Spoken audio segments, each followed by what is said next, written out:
And I'm here to tell you about the new summer reading program at the Ohio County Public Library.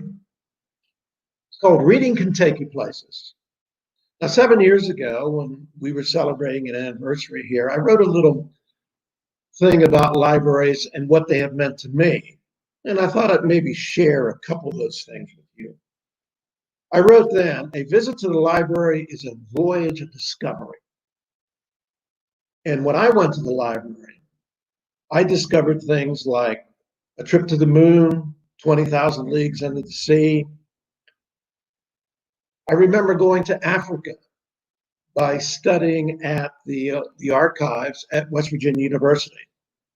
I went to the library at the University of Hawaii, where I discovered history of the Hawaiian Islands and discovered the history of a man who lived in Hawaii, was from Buffalo, New York, and when he returned to Hawaii, he came by way of what? Wheeling, West Virginia. And in this summer of reading, we're going to be introduced to literature and a little bit of language from around the world. This People's University this year is Around the World in Literature and Language. The first edition of this new university will start on June the 11th, when yours truly will introduce you to two authors from Sweden, books that were originally written in Swedish, translated into English, and they are wonderful books.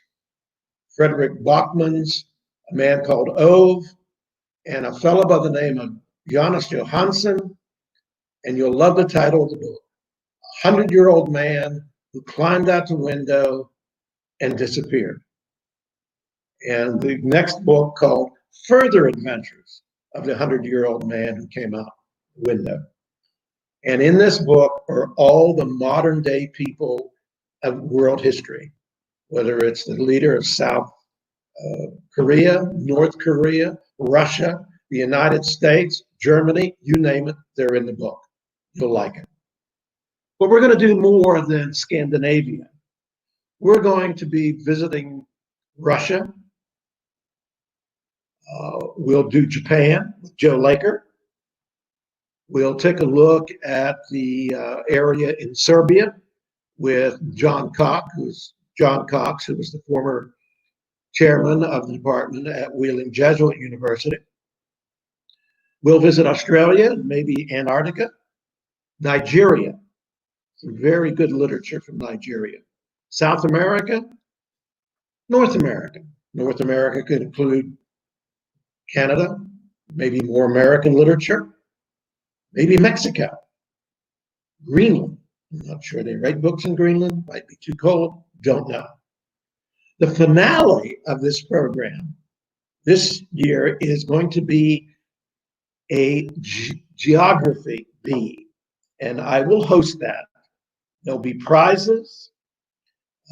There'll be gift certificates from local businesses.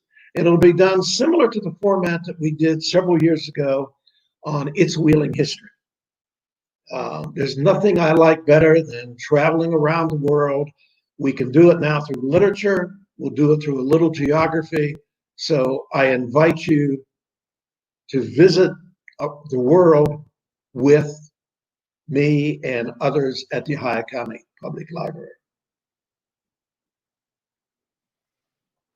Okay?